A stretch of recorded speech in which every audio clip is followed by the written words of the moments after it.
पुढची बातमी पाहूयात. आमचे आणि वळसे पाटलांचे सलोख्याचे संबंध नाहीत असं वक्तव्य शरद पवारांनी आंबेगावच्या एका सभेमध्ये केलं होतं. यावरून दिलीप वळसे पाटलांनी एबीपी माझावर अनेक खुलासे देखील केलेत. मी शरद पवारांचा मानसपुत्र आहे असं कधीही म्हटलेलं नाही, लोक तसं म्हणायचे असं वळसे पाटील म्हणालेत. तर शरद पवारांना सोडण्याचा निर्णय हा माझा एकट्याचा नसून 42 आमदारांच्या बैठकीत झालेला निर्णय असल्याचं वळसे पाटील म्हणाले. याच विषयासंदर्भात त्यांच्याशी बातचीत केली आमचे प्रतिनिधी मंदार गोंजारी यांनी. कधी काळी शरद पवारांचे मानसपुत्र म्हणवणारे दिलीप वळसे पाटील यांच्या मतदारसंघामध्ये येऊन शरद पवार आणि सुप्रिया सुळे यांनी काही वक्तव्य केली आहेत आणि त्यानंतर आणखी काही इथलं राजकारण वेगळ्या पद्धतीने होताना आपल्याला दिसतंय. आणि त्यासाठी बोलण्यासाठी आपल्यासोबत स्वतः दिलीप वळसे पाटील आहेत. सर, तुम्ही मानसपुत्र म्हणवला गेलात शरद पवारांचे आणि अगदी निकटचे लोक म्हणत होते. तुम्ही स्वतः म्हणत होतात? मी स्वतः कधी म्हणालेलं नाही. पण आता शरद पवार इथे आले, त्यांनी तुमच्यावरती टीका केली. आता तुम्ही समोरच्या बाजूला आहात, टीका होणं साहजिक आहे. पण अगदी तुमचे आणि त्यांचे कौटुंबिक संबंध कधीही नव्हते हे त्यांनी वारंवार पुन्हा ठासून सांगण्याचा प्रयत्न केला. नाही, कौटुंबिक संबंध याचा अर्थ की हे खरं आहे की मुळामध्ये राजकीय संबंध होते आणि राजकारणामधून जर घरातल्या सगळ्या लोकांशी परिचय असेल, बोलणं होत असेल, कधी काळी कुठं डिनरमध्ये ह्याच्यामध्ये भेट असेल, तर त्याला कौटुंबिक संबंध म्हणता येईल. शरद पवारांच्या पत्नी प्रतिभा पवार या तुमच्या घरी येत होत्या, नाही येत होत्या, जेव्हा इथं त्या भीमाशंकरला दर्शनाला यायच्या, यावरून देखील बोललं गेलं. तर काय नक्की वास्तव काय? असं आहे की पवारसाहेब ज्या वेळेला 78 साली राज्याचे मुख्यमंत्री झाले, त्यावेळेला ते भीमाशंकरला मुक्कामी असताना काही घटना घडली आणि त्याच्यानंतर मोठ्या बहिणी भीमाशंकरला आल्या, म्हणजे आमचे वडील घेऊन आले आणि तेव्हापासून आज म्हणजे कालपर्यंत सतत 30-40 वर्षे त्या येत होत्या.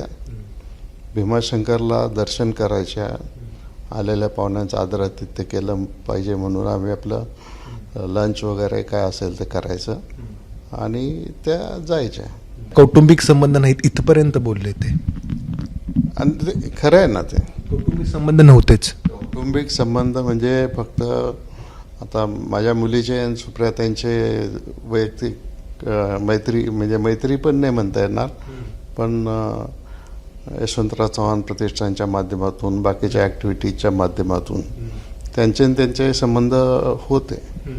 आणि मी सुद्धा साहेबांच्याकडं ज्या वेळेला काम करायला लागलो ग्रॅज्युएट झाल्यावर पहिल्यांदा, त्यावेळेला 81 साली मी 25 वर्षाचा होतो आणि 81 सालापासून तर 88 पर्यंत मी त्यांचा स्वीय सहाय्यक म्हणून काम करत होतो. त्यांनी मला संधी दिली आणि 90 साली मग मला तिकीट दिलं आणि मी आमदार झालो आणि तेव्हापासून सलग 7 वेळेला आमदार झालो. त्यामुळं कौटुंबिक संबंध होते का नव्हते हा प्रश्न फार महत्त्वाचा नाही आहे. ते संबंध आत्ता अशा पद्धतीनं नाकारणं हे तुमच्यासाठी मला वाटतं वेदनादायी आहे. अतिशय वेदनादायी आहे.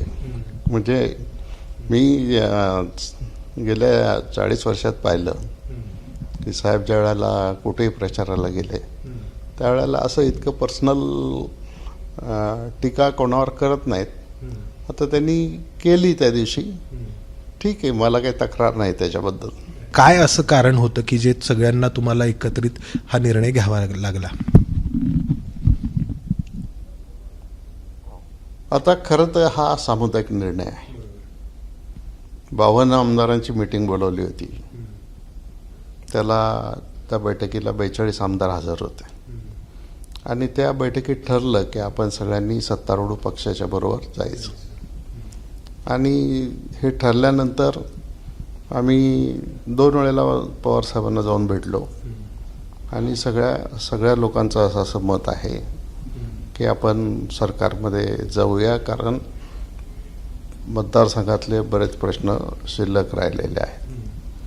आणि मग एकदा पार्टीने निर्णय घेतल्यावर मग आम्ही पार्टीच्या निर्णयाच्या बरोबर राहिलो. पण दबाव होता, काय होतं की तुम्ही पुढच्या राजकारणासाठी म्हणून हा निर्णय घेतला?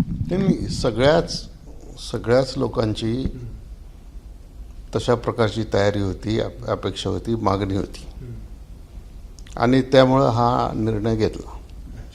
त्याच्यात इन्कम टॅक्स किंवा ईडी किंवा काय असेल तर माझ्या बाबतीत सांगायचं म्हटलं तर मी जाहीर पण सांगितलेलं सभेमध्ये, मला कुठल्याही प्रकारे कुठल्या एजन्सीचं समन्स, नोटीस, कागद काही नाही.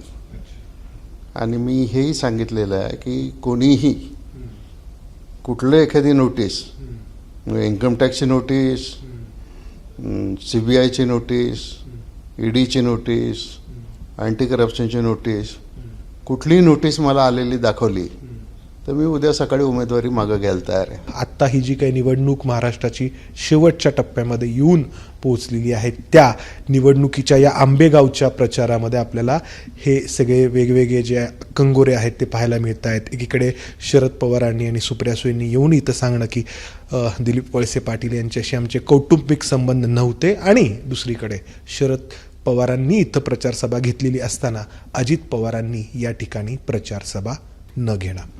कॅमेरामन राजेश बिडकरसह मंदार गुंजारी, ABP माझा, आंबेगाव, पुणे. ABP माझा, उघडा डोळे बघा नीट.